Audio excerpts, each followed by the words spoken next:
Hello, and welcome to the show. My name is Slim Man, Slim Manicotti, Slim Papa, Showstopper. And this is my podcast, Hobnobbin with Slim Man, where I have chats with creative people on both sides of the showbiz curtain. Today, you're going to hear my conversation with virtuoso guitarist Marc Antoine. We had a great talk in his studio in Laguna, California. But before we get started, let me tell you all about what's been happening at Slim's Shady Trailer Park right here in Palm Springs. Last week, I ordered a bunch of merch, which is what we artist types call merchandise. I ordered Hobnobbin with Slim Man coffee mugs and Hobnobbin aprons. The aprons are really cool. They're short and have 3 pockets. They're going to have a picture of my big donkey face on the front, along with the Hobnobbin logo. They should be here at the shack in a couple of weeks. The coffee mugs are really cool. The manufacturer sent me a sample, and I use mine all the time. Well, I used to use mine all the time until my doctor told me to give up caffeine. Yeah, I gave up coffee a couple days ago. That's been tough and weird. I love coffee. I mean, I was up to about 6 espressos a day at one point. So giving up caffeine has made me feel like I'm moving in slow motion, a little sluggish. So I just started drinking herbal tea instead. I have it with a little fresh ginger and some coconut sugar, and I'm telling you, she's not so bad. But I do miss my coffee in the morning. All right, what else is happening? The Young at Heart CD is at the manufacturer. The CD should be here in a couple of weeks. Sounds great. Marc Antoine mixed it and produced it, and I can't wait to get the CDs in my big clammy mitts. And if that ain't enough, Slim people, we got the new batch of Bonafide t-shirts, the ones where the Bonafide letters are made of naked women in silhouette. They're kind of sexy. So we got a lot of stuff to sell you, which is why we have a head of Slim merch here at Slim's Shady Trailer Park. Her name is Selma. Selma Crapoff. All right. A couple of nights ago, I had some leftover salmon. I'm getting sick of salmon. I know it's good for you, and it's real plentiful out here in California, but man, enough's enough. I've been working on the poached salmon recipe, so I had some leftover salmon. So I decided to make some fish cakes, like crab cakes, except with fish. I also had some leftover roasted potatoes, so I mashed them up and tossed them in with the salmon. Then I added some panko breadcrumbs and an egg and some salt and pepper, and I made some patties and stuck them under the broiler for about 5 minutes. Oh, she was just so nice. They were really good. I put the recipe on the slimmancooks.com website if you want to lay your eyeballs on it. It's free for all slim people. And last night, I went to the Riviera Hotel, a really cool 1960s retro hotel that just underwent a really expensive and really extensive renovation to make it look like a brand new 1960s retro hotel. This place is so cool. It's what they call mid-century modern. Lots of orange and yellow and rectangles, and it looks like Frank Sinatra and Dean Martin could turn the corner and walk down the hall at any second. The Riviera Hotel is right there in beautiful downtown Palm Springs, California. I was at the Riv to receive my Best Jazz Vocalist Award at the Coachella Music Awards, which were held in a big ballroom at the Riviera. I sang a little song, gave him a little thank you speech, and then I went and had dinner with my friend Benicio del Toro. Not the real Benicio del Toro, just a friend of mine who I call Benicio. It was his birthday. Happy birthday, Benice. And we celebrated his birthday and my big win. Winner, winner, what's for dinner? And that's the week that was, Slim people. Okay, let's check out my chat with guitarist Marc Antoine. Marc is such a truly amazing and gifted guitar player, a real virtuoso. He's a genius. He put the J back in genius. No, he really is. He's a genius with that guitar. It's really amazing. Plus, he's my bestest friend. The bestest friend a man could ask for. He's been really generous with me. He's played guitar on most of my CDs. He's produced a couple of CDs. We've written songs together. I was at his wedding way back when, and we've been like family for the past 100 years or so. Marc's a man who's not afraid to tell you whatever's on his mind, no matter what it is. He doesn't mince words. He gives it to you right between the eyes, and that's kind of refreshing these days. He's a feisty little fella. But man, what a talented guitar player, writer, producer. I stayed at his house for about a week. We were working on the Young at Heart CD. Marc would get up early every morning and sit on the couch and play guitar for hours. I mean, hours. I've been around a lot of musicians, but I've never seen anybody practice that much or that hard. He was playing everything, classical, jazz, blues. He'd play really slow, then he'd play really fast, and then he'd play half-assed. One day, he got an advance copy of his new CD with piano player David Benoit, so we listened to the CD in his studio one summer evening in Laguna, listened from start to finish without a break and without talking.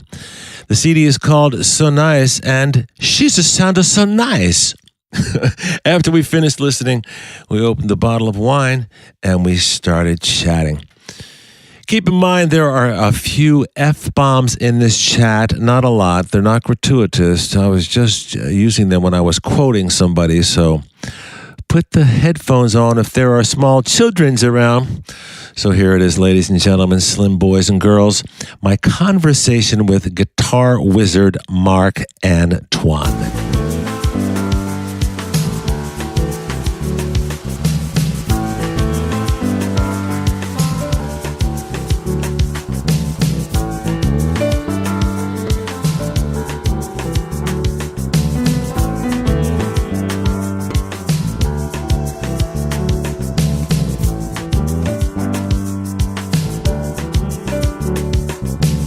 Who came up with the idea to cut it all live in the studio, and rather than layer it? All of us actually. The original concept, the first time I was approached was by Bud Honor, who produces the project. So he came up with the idea because they were looking for a situation for David Benoit, and Shanachie, the record company, wanted to do a collaboration.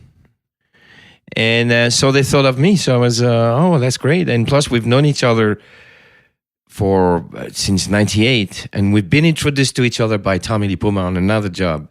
Tommy LiPuma recommended me to for a project for the Peanut project, the Charlie Brown project. Oh, for when he was on the GRP? Yes, exactly. So the reason why we met was because of Tommy LiPuma. So we're going to dedicate the record to Tommy LiPuma.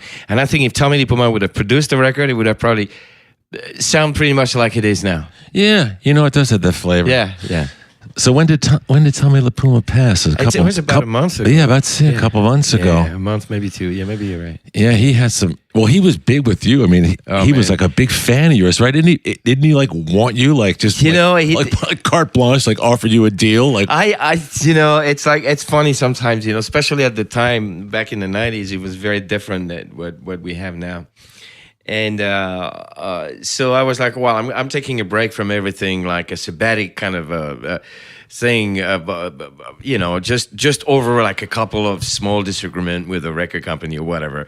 So I was in Spain, right, for about 6-7 months, and writing music and forgetting about what was going on in America, pretty much taking a break from it, And one day he called me over there. Actually, he called my mother-in-law, and one day I remember I came back to her place, and she said, "There's somebody in Spanish. There's somebody called Il Puma.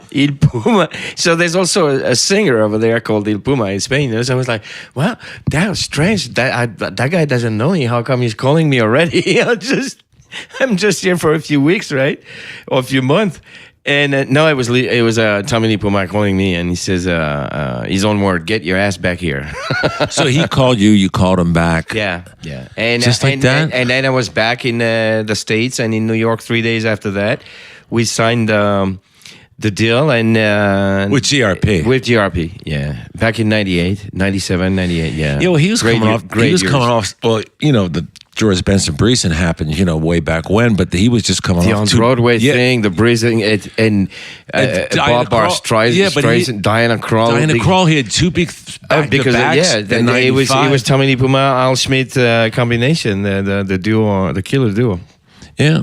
And so he called you, and he offered you a deal without you submitting a demo or anything. He just said, "Hey, here's a record deal." He had heard the stuff I was doing before, and he decided he had just became the president of a GRP, and about a year in, and he just wanted to sign me, and that was it. So, Grusin and Rosen owned GRP. LiPuma was president. Yes. And Carl Griffin was the vice president, right? So I know Carl Griffin from those days. So LiPuma just offered you a deal. Yes. Just like that. Yes. Crazy, huh? You get offered a deal by GRP, Tommy LiPuma, big producer. Then, I mean, where do you go? What do you do? Then they put the record at the time called Madrid. They put it out. Wait. You did the record Madrid for them. For them. Madrid was the first record, and they picked the other records from the other label. Also, they bought the label. So they had all the records before. So the very first record I recorded, Classical Soul, which, by the way, was recorded on a small 8-track tape. Right. Seriously, 8-track tape, right? And then Urban Gypsy, the second one with Latin Quarter. And then Madrid was the first record, my third record, I was recording for GRP. And, but you recorded it, it wasn't already finished, right? Madrid. No. So you started it after you got signed to GRP. Do you know what I'm saying? I started it before I got signed to GRP. You were just doing it in your home studio. Yeah. In your own studio. Yeah. And then and they heard the demos through somebody, and they had heard the stuff I'd done before, and that was it. So yeah. And then so you just finished the record, gave it to them, and it was a huge success, number one. Yeah, I mean, I got the thing here. The other day, I was like, everybody Artist of the Year. Everybody goes crazy. Oh, you're number one, But back then, number one, it was like I'm seeing the guys. It's like Simply Red, George Benson, David Sanborn. I know. It was huge. Now, Diana Krall. I mean, I don't know. And you're on the top of that list. It's like, oh, that's a real number one, man, right there. So, what was the difference between being on a GRP and being on with the other label? What was it? Mike Manieri's label? What was that? Well, Mike Manieri's label, New York City record. It was cool. Records. It was great. I mean, I know. And he's the guy who gave me my first shot. I always remember. He called me at the time. I was living in Sherman Oaks. And he calls me and he's like, "Hi, this is Mike Manieri. I'd like to talk to Marc Antoine." And I really thought it was somebody cracking a joke, or one of my friends, And I said, "Yeah, right." And I'm the Pope, and I hung up on him, So, and he called back, about 5 minutes after that. He's like, no. I am really Mike Manieri. And I said, yeah, I know. And I'm really the Pope. Twice. And then the second time, I'm thinking, oh, well, but he had the same tone of voice and everything. Maybe he was not, because I was thinking I had somebody in mind who was doing that kind of prank on me, all the time, And then my manager at the time calls me and he says, well, there's a guy called Mike Manieri. And I'm like, Mike Manieri from Steps Ahead, and love Steps Ahead, was a huge fan. I mean, I love all that stuff from the 70s, like Weather Report, Steps Ahead, I mean, Mahavishnu, Miles, all that. Of course, we all thrived with this kind of music back then, So he played vibes, right? He's to me one of the most underrated vibe player, because I've never seen anybody play vibe that well. So he started a label, called you up, you recorded a couple for him. No. He, at NYC, the label was NYC. Yeah. He had a label, NYC, and he kind of merged with GRP, and that's how I got the thing with Tommy LiPuma. Wow. To go straight to GRP. And how many did you do for GRP? Well, I did 4 or 5 for them. Look, I did Madrid, I did Universal, I did Cruising, and they did a best of. So 4. The best of is So And where did you record this? Like universal language and stuff. Universal Language we recorded in New York with Philip Says. So were you actually going into the studio? Or Philip Says studio, and we'd call the guys from New York. So we got the guys from New York, Willie on bass, all those guys came over there. What's his name on sax, which I love. I forgot his name. David. From New York, also great. Yeah. Great guys from New York. It was great. And so Tommy LiPuma you're in the studio. Is he sitting behind the control room? Well, when we did Cruising, he was the producer. Because one day he called me and said, "So which producer are you going to choose for your next record?" Because that's the first thing they would ask you, who do you want to work with? Do you want to produce yourself? Do you want to have somebody produce? And I said, you. And he said, me? I said, yeah, I would love to have you produce me. And he's like, it would be an honor. I was like, no, the honor is mine. So he actually produced Cruising? So he produced Cruising. And he used his colleague and best friend and brother for I don't know how many years, Al Schmidt. So we ended up in Capitol Studio, Capitol Records over here in Hollywood. In Hollywood, right. Recording, and you got guys like Peter Erskine. Peter Erskine played with you? Little John played the drums at the time. Luis Conte was there. Ricky P played all the keyboards. He was. We had so much fun with him as well. And we were cracking jokes all the time with Tommy and Al. And we'd finish the sessions, and every night we'd go to a great restaurant and have one of the best meals and and best wine and with Tommy. And it was just like a month and a half like this, La Vida Loca. And it was like one of the best memories of. So you go into the studio, you work all day, then you after the studio, you go to a really nice restaurant, you're drinking wine, you're hanging out. Next day home, you go back. Sleep. Next morning, you the only thing you want to do is go to the studio. And how long did it take? I mean, did they block out like a whole bunch of time in Capitol? We recorded for 2 weeks, so it was locked out for 2 weeks at Capitol Record, the big one, A. Yeah.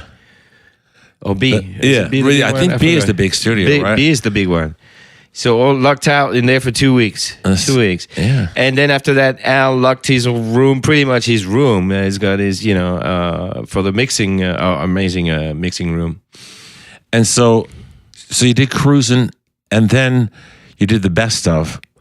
Then I moved on. Then Tommy kind of veered from the record companies. So did more production, and things changed. And I asked for permission from him. He was kind of like my uncle in the business. He'd do stuff like, "Oh, take the limo, have fun." I'll just go home. You kids have fun. Me and my wife in New York. He'd take us to dinner, and you kids take the limo, and it's just amazing. Anyway, I miss him though. Yeah, he was. I mean, that Breezin' album, I think that took everyone by surprise. You know what I mean? And all of a sudden, Tommy LiPuma and George. But that's the thing. That's exactly it. He's just sitting behind the console, right? And all these cats are coming in, and we talk about the tune before we record it. No rehearsal, same thing, same. So and then we'd run the tune a little bit to see the groove, like where everybody stands, and after a few bars, okay, well, let's record it. Most of the time, it's the first take, though. So when he's producing, but he just goes with the flow and everything. Except that one day, something was wrong and nobody saw it. There was something in the structure of the song that was wrong. Something was missing, right? And he was not the nice Tommy that we knew, like, with a big smile every time we'd come out of the studio into the control room to listen to the performance we just did. He'd always have a big smile. So a big smile on his face is like, we're pretty much sure that's going to be a good one. We can probably keep that one, right? At that time, it was not like that. It was like, something's wrong, So, and he was right. What was it? It was just like a breakdown. Something had to happen for that tune to break down and start to rebuild, to take it to even higher levels into the outro, right? Because we just arrived to the outro too fast. So there was not much left to say in the outro, and we were just like barely 3 minutes, right? So we wanted something more exciting, and so he came, he was like, stop, think. Something has to happen. So then the musicians are thinking, they get together and it's like, that's it. That's what needs to happen. And then we go in there and it was like, that's exactly what needed to be done. Is he picking songs? Is he like telling you to play this slower, faster? Is he suggesting arrangements? I mean, what is Tommy LiPuma doing? Well, that's what I'm saying. If something goes wrong, he will let you know. This is not right.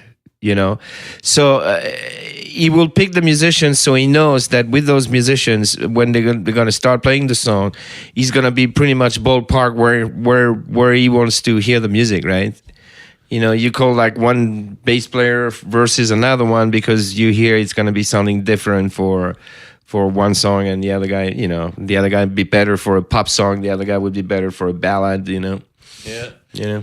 So, I mean, would he say, look, I'm not digging this song, let's go to some other song? Or was it like every song that you selected, he's like, yeah, okay, we're cool? For me, it was easy.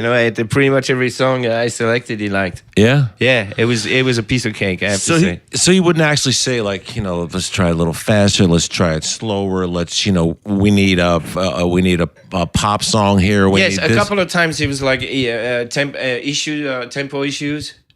Yeah, but that would be fast. After a few bars, we would stop, and everybody would feel something was wrong, But yeah. Now, are you always playing the nylon string, or were you going to the electric too? No, at that time only nylon. Yeah. Was that his choice or yours? I could have played electric if I, but maybe he didn't know I was playing electric at the time. Yeah. Yeah. Well, I'm not going to tell him I play that kind of guitar when he's produced George Benson, right? Yeah. Oh, yeah, like, right. What else am I going to say? Hey, tell me, listen, I play some electric guitar too. Oh, yeah. So, I mean, I know you got started, like when you were like, what, 13 years old? 13 when you started playing guitar? 11 years old, yeah. And what got you into it? I mean, I don't know. Who were you listening to? Right? Listen to the radio over there in Paris. No, listen to Cafe Paris. I was when I was a kid, I was always like singing melodies in my head. There was always music in my head. I remember. Maybe I was like a serial killer, like some crazy stuff going on in my head. But I remember always having music in my head. No, I was about 8 years old. I saw the Beatles on TV. My parents bought me like a guitar for Christmas. It was a toy. It was almost a playable instrument, but it was more a toy, right? But it was like so anyway, I'd put the guitar on my back, and I had a cord attached to a chair. The chair was the amp, and I'd start dancing in front of the Beatles because I remember those guys always had big amps behind, right. Stuff, So, but I was 8 and I was not playing. I really started playing when I was about 11 and a half years old. I went to a friend of mine and he had that guitar and he played a few chords, and to me it sounded beautiful, even though there were only a few chords, right? And that was it. I needed to know. So I went to buy a guitar and he showed me a few chords and that was it. Did your mom or dad play any musical instruments? No. I heard my grandfather was collecting string instruments in his attic back in France. So, but I that's all I know. And you went from like just kind of starting out, and did you take private lessons? Did you go to school? Did you? No, I had a few hippie friends of my father who gave me my first guitar tuition was like, rhythm and blues, grooves, like with chords, like blues chords. And then quickly I heard on TV, on the radio, that guy playing Asturias, Albini's, John Williams, I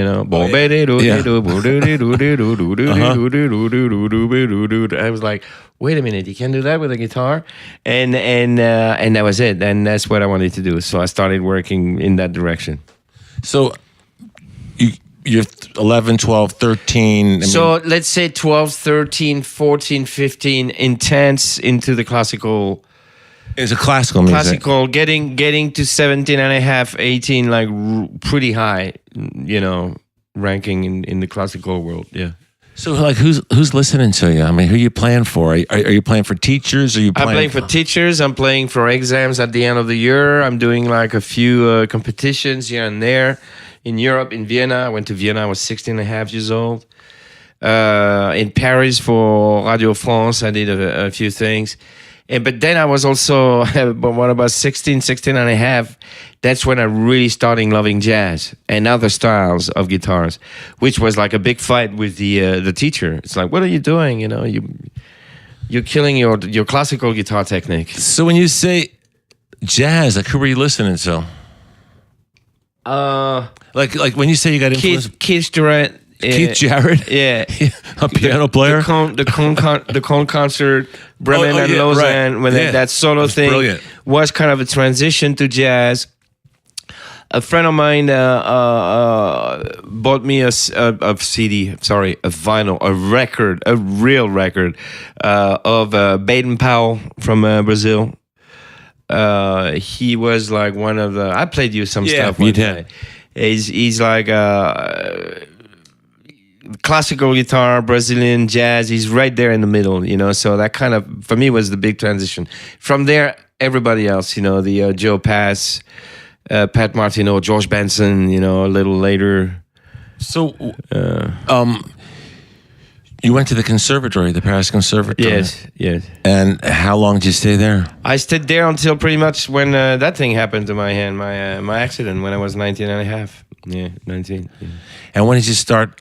How did you rehabilitate yourself? I don't know. It was hard. It was long, about 2 years before I could replay decent guitar. And then you told me you were getting into Robin Ford. When I was about 17 years old. How did that get you? I mean, how did that get to you? Because I heard a record from Larry Carlton. And then after that, somebody told me, oh, Larry Carlton is great, but you should hear that guy. And it was the first time they had that record out with Ricky Lawson, which I became like a huge fan. The drummer. Which became my drummer, and I wanted him to record on my last record, Laguna Beach. He was playing, and he left us. Another one. Yeah, so you were listening to Robin Ford and Larry Carlton? Yeah. And then how did that, how did that I got into the Return to Forever thing.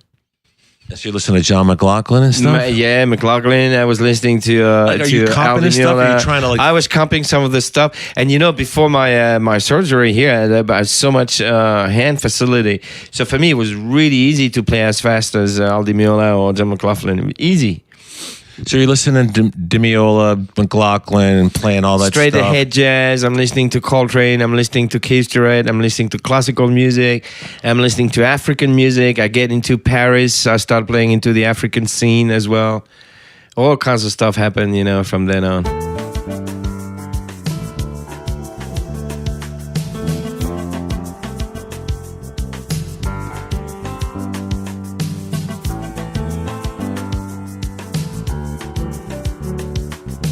And now for a word from our sponsors. Have I told you about Uline? It's one of my favorite businesses to deal with. I've been using Uline for years. Whenever I need shipping supplies for my CDs and cookbooks, I call Uline. U-L-I-N as in Nancy, E. You know what I love about them? You call them up and a real live human being answers the phone. They've got your complete ordering history right there in front of them. You tell them what you want and they ship it right away. I don't know how they do it, but they get most of my orders to me within a day or two. So if you need shipping supplies, ladies and gentlemen, check out uline.com or give them a call at 800-295-5510. That's uline.com, ULIN as in Nancy, E.com, or give them a call, 800-295-5510. I use them all the time, Slim people. Good folks to do business with. If you are looking to buy or sell a home in the Palm Springs area, may I suggest you reach out to Cindy Guzet. She's with Berkshire Hathaway. She's been living here for the past 20 years or so. Palm Springs is a nicer place, and it's also a really big place, especially when you take into consideration all the surrounding towns like Desert Hot Springs, Palm Desert, Rancho Mirage, Indian Wells. You need somebody who knows the area. You need somebody with experience. You need Cindy Guzet. She raised her kids here. She knows all the schools, the hospitals. She's a dog lover, so she knows all about the vets and pet care. Give her a call, 760-485-2505, or send her an email at cindy.gouze@outlook.com. That's cindy.gouze, G-U-S as in Sam, E, at outlook.com. 760-485-2505. If you're looking to buy or sell a home in Palm Springs, California, give her a call, send her an email. Another one of our lovely sponsors here at Hobnobbin with Slim Man is the Foundation for International Aid to Animals, helping animals by helping people care for them. The FIAA is a nonprofit family foundation based right here in the good old US of A. The FIAA has pioneered sterilization and treatment programs for homeless and sheltered dogs, and it also helps people with limited resources treat and care for their pets. And they also fund wildlife rescues in remote areas in places like Brazil and Thailand and Sri Lanka and Kenya. Check out their website, aidtoanimals.org. You can find out all about the great work they're doing for abused and neglected animals all around the world. And if you get inspired, there's a donate button. That's aidtoanimals.org.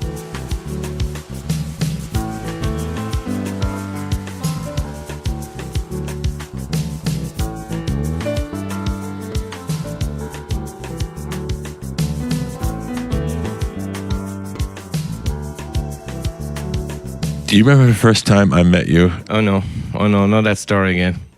No, it was. Remember, I did a tour. It was a Christmas tour with Peter White and Freddie Ravel. Oh wow, Freddie Ravel! I haven't heard that name in a long time. Yeah, he was with who? Earth, Wind and Fire. Yeah, he was the EMD for those guys. Yeah, piano player. Yeah, great piano player, by the way. Paul Taylor.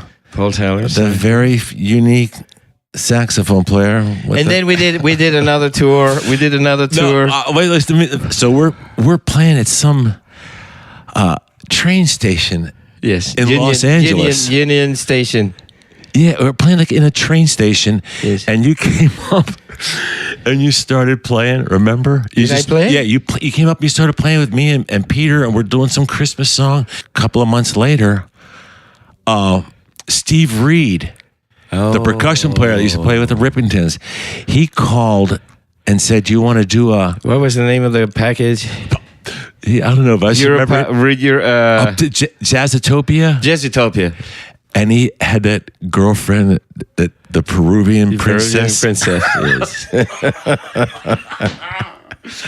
So he calls me up and says, "Do you want to do a tour with Mark?" And I didn't know who you. I just met you once. And then it was me, you. Steve, if you're listening to this, we love you, man. Who else? Everett Harp, yes. It was just us three. And Steve Reed on percussion, Steve Oliver on guitar.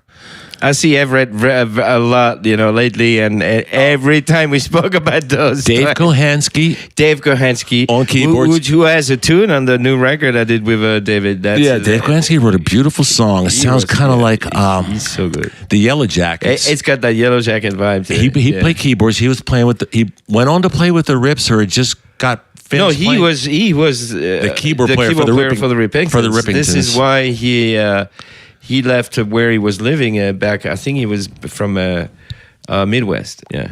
So Steve Reed puts together this tour, and he's got his girlfriend involved. I know. She wants to do some kind of dance or something. So we go to those rehearsals. Do you remember? The rehearsals were at that. Actually, they were in a great place. There were three Encore Studio. There were three places. There was where we rehearsed.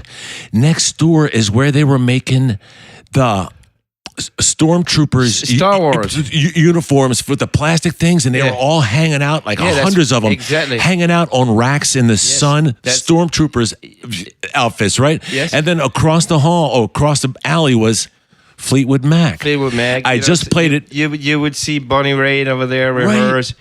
You would, we were actually rehearsing in a very nice rehearsal. Yeah, so I had just finished with Mick Fleetwood. We had played. He had a club in D.C. and we played at his club. So I went over and said hello to Mick. I mean, he just knew me. Like, you say, like I'm the guy who was rehearsing next to you with Jazzutopia. No, I just said, because I played his club. I met him a couple times. It's not like we're friends. I couldn't call him up and ask him for money or anything. He was, and I remember that first rehearsal we had, and we're going over some songs, and the drummer was a guy named Roger Friend. Oh no! Remember? Don't do this. Don't do this. And oh my God, I'm sitting there. And I just met you, and we're doing this rehearsal, and I guess none of us really knew each other. There's gonna be some dips. You got into a disagreement with the drummer. Should happen. Should happen. I remember you said, "Can you not play like tom toms on this one song?" And he says, "Not play tom toms," and you're like, "Yeah." He says, "Fuck you." Oh man.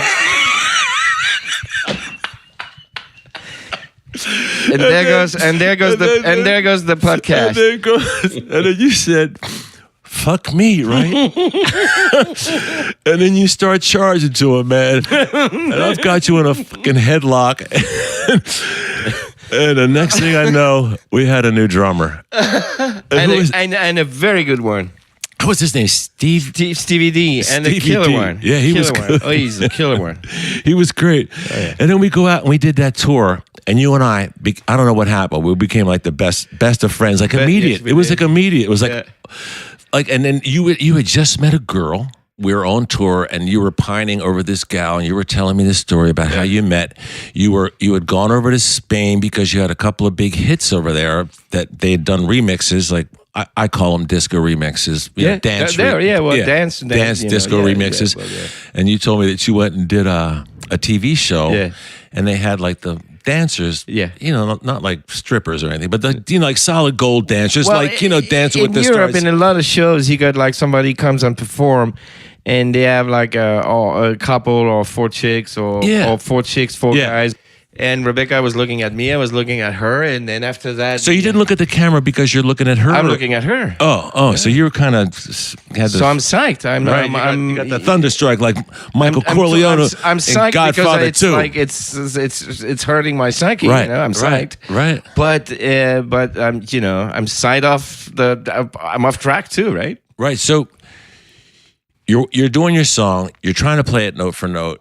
You're kind of distracted because you've been thunderstruck like Michael Corleone in Godfather 2. That's it. And so you get done. She didn't speak hardly any English. No. And you didn't speak hardly any Spanish. So what did you give her? Your phone number? Did you go out for coffee? We went out for coffee a couple of times. I saw her another time in a club, and one night we went to have dinner and got a little closer, right? Yeah. And then I left Spain, and then it was like the beginning of a 9 months, almost a year. And that's when we met. Relationship on the phone. And that's when we met. That was like, what, 97, right? 96. Yeah, 96, 97. Yeah. So then you got the relationship going on the phone, and you're talking to me. And then we did the tour with Steve Reed and his Peruvian princess, and he wanted us to do. And we did another Christmas tour that was funny too, with Jonathan Butler. Me and you and Jonathan Butler, and the sax player you were just mentioning, Paul Taylor again. Paul Taylor, right? And it was funny because you guys have to understand, Paul never says a word. No, ever, very quiet, ever. And Jonathan and Slim and I, we're wild. We're wild at heart. God, how many times? And we were partying and we were having a good time. And we were much younger too. I'm talking about 20 years ago. Yeah. So we could handle our liquor. Not anymore. So we did the Christmas tour, and after each show, you and Jonathan and I would go to one of our hotel rooms and just like drink wine and talk and laugh and have fun. And it was that night that Jonathan Butler, I mean, when we had all had a couple of drinks, but remember he had called his wife, I don't know, in South Africa or something, and fell asleep with the phone by his head and didn't hang up and had like a $500 million phone bill the next morning. Remember that? Yeah, I think that happened in Vegas. Yeah. And we did that Vegas show. Yeah. And so anyway, so you're doing the we did the Christmas tour, and then you got married in what, 98? Yeah. 98, and I was at the wedding in Madrid. It was the wildest. I had a lot of different friends, I was supposed to get more diversity of friends, but we had like French, English, American, Spanish, Italian, French. And it was at that crazy little banquet place. It was owned by Roberto, by my brother-in-law, your future brother-in-law. Yeah, my future. And you got married. And he was nice, he opened the bar for all of us, Little didn't know that, And we partied till like 2 or 3 in the morning. Yeah, easy. Because I remember I saw you back at the hotel. Must have been 4 or 5 o'clock in the morning. Yeah. And we're still going. Of course, I was back in the day. Yeah. And then I remember the next day I went down to south of Spain, and that's when I had that experience with the guy. You went to Marbella. Oh, Marbella, and I'm sitting there at the bar, and they're making that crazy sangria with triple sec and cognac and brandy, and it'll kick your ass. And I'm sitting there during the day. It's like around 2 or 3 o'clock in the afternoon, and I'm kind of So I hear the song come on the sound system. I'm sitting there in Spain. When the moon hits you like a baby surprise, that's amore. And I've had a couple drinks, and I turned to the guy next to me. I said, like, what kind of stupid lyric is that? I'm a songwriter. Like, when the moon hits your eye like a big pizza pie, that's amore. And he says, like, his great uncle wrote that song, and he never worked a day in his life because of the royalties from that tune. Oh, yeah. It was like Harry Warren, I think his name was. He wrote Chattanooga Choo Choo or Jeepers Creepers. Where'd you get those peepers? Anyway, I just know that. Yeah, that was the couple of days after your wedding, and now you've been married for. Almost 20 years. Almost 20 years. And your son Alejandro is downstairs. He's 14 years old. He's going to be 15 years old in September. Yeah. Rebecca and I, we're going to be married 19 years in September. 19 years. Yeah. You moved to Laguna Beach how long ago? A year and a half? 2015. That's 2 years ago. Yeah.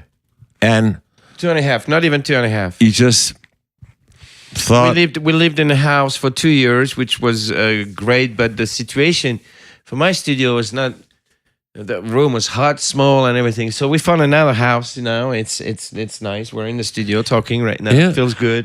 It's never too hot. It's never too cold. It's perfect. I got to tell them about the house that you lived in Madrid, though. Oh yeah, but that was. I mean, it wasn't huge. That was hard to. Well, it wasn't huge. It was 3,500 square feet. You just didn't realize it because it was 4 levels. Yeah. Basement studio. Yeah. And next to the basement studio, indoor pool. Yeah. Like a small lap pool, but still indoor pool. Yeah. It was so cool. Yeah. 4 levels, and then that village that you lived in outside of Madrid was the best. The neighbors, we had good neighbors. Ramiro we'll send him the podcast. Ramiro, aquí estás en la radio. Escucha, coño.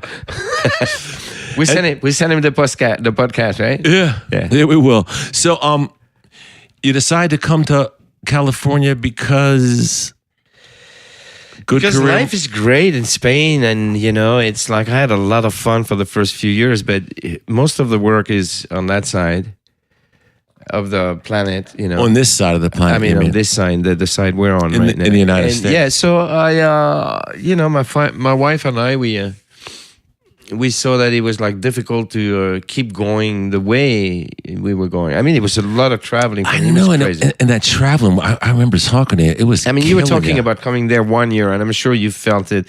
I was at some point. I would do 7 round trip a year. 8 round trip a year. Yeah, it was killing you, man. And I would go on the end of February, stay there 3 weeks. In between this, do 2 gigs here, 1 gig there, but all the time in between, trying to find things to do, meet some people. It was very difficult because when you're not here, people forget about you. They don't want to work with you. I know. You have to be here to.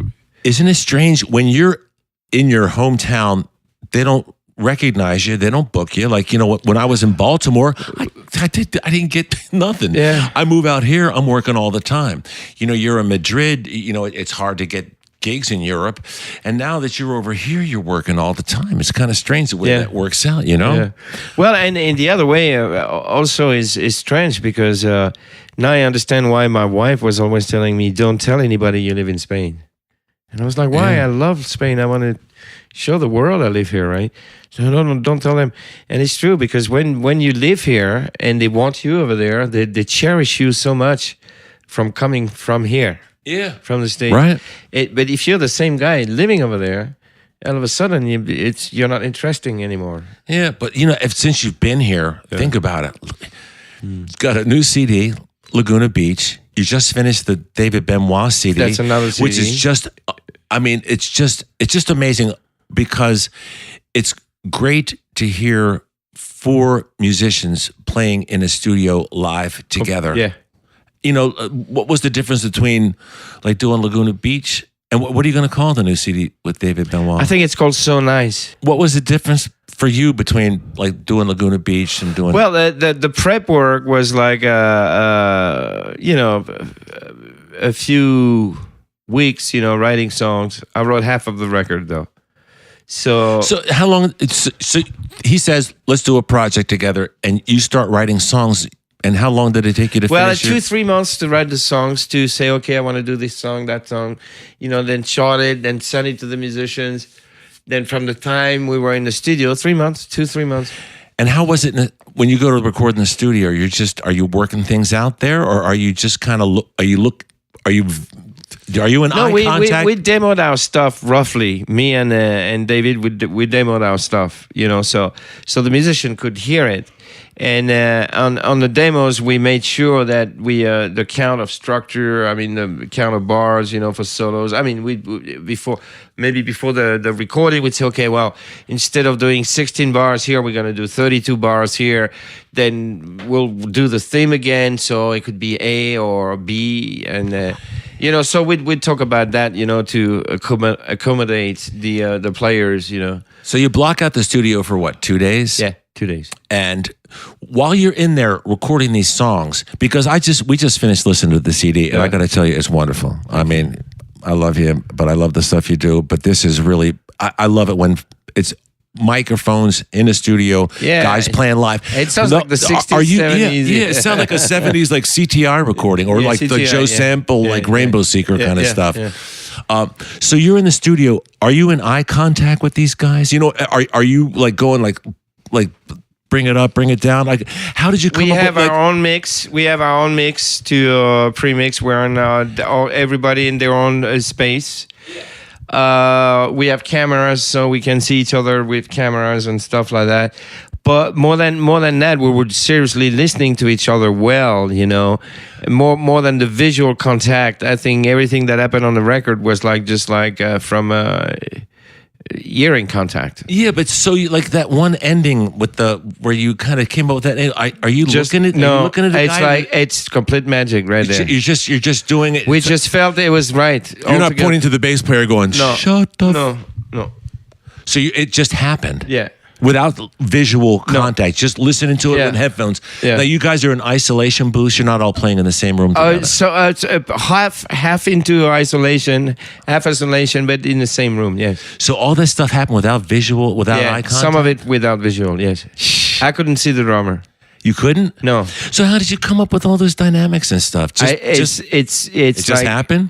But the way you play it's like you feel it's going to go there, and we have a certain amount of bars and structures on our charts, so we know if there's going to be a 16 bar part here for a solo, chances are that the guy who's going to do the solo is going to start building the solo for his 16 bars, and when he'll get to 16 bars, if we have breakdown written, everybody's going to be breaking down. Yeah. But some of the stuff is absolutely not written, and it's just magical. It's like some of the parts, like when you guys are going, like.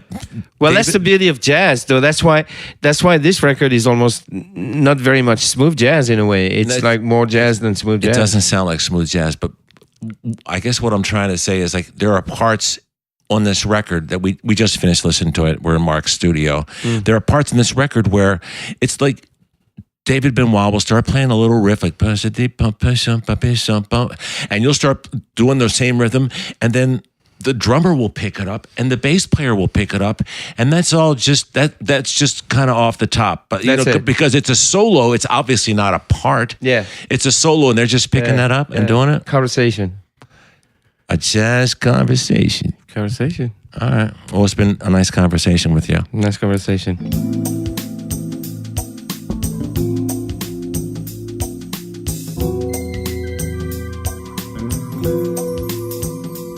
So that was it. That was my chat with Marc Antoine.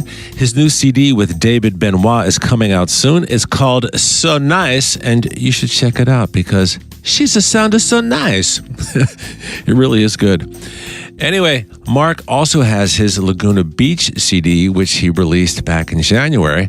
I mean, the guy is dropping CDs left and right. All right, let's close the show with a song, a Slim Man song called Every Time It Rains. It's from the Solstice CD. The original version of the song is just piano and bass and drums. I did not have Marc play guitar on this song. I don't know why. I guess I lost my mind. And when I released the Solstice CD, I always regretted not having Marc on that Every Time It Rains song. So when I was in Madrid a couple of years ago working on a Slim Christmas CD, I asked Marc to play guitar on the song, and he did an amazing job. So I thought you, Slim people, might like to hear this version with my goodest buddy, Marc, playing guitar. So here it is, slimmest of all people, Every Time It Rains.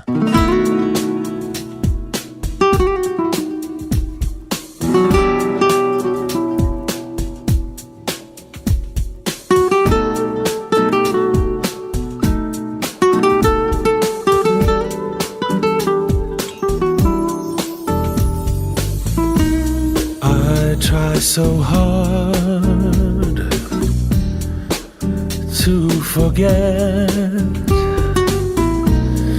just how far you are from me. It's not the same when you're away. I don't know what to do here without you. Raindrops start to fall every time you go away. I never thought I'd fall in love again. Every time it rains, I get a pain in my heart. I need to feel your touch, 'cause I miss it so much every time that it rains. Every time it rains.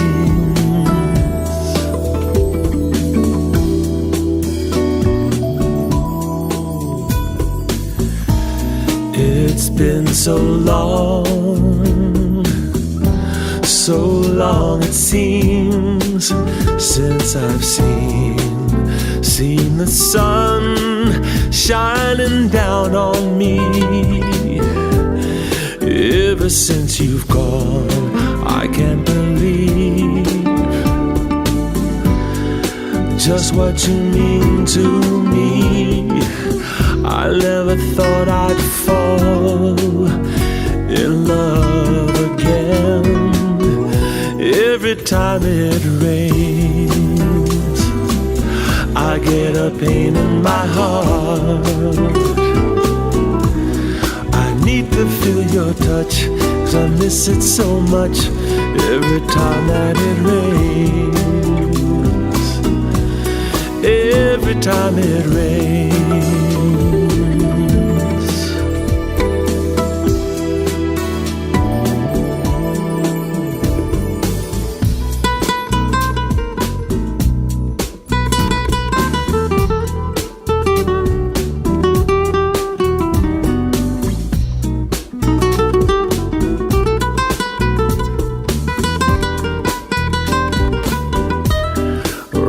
raindrops start to fall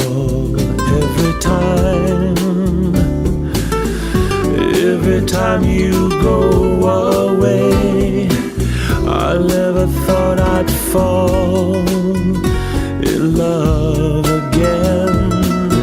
Every time it rains, I get a pain in my heart.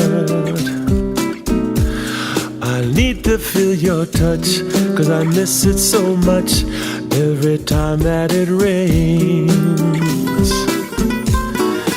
Every time it rains, I start thinking of you.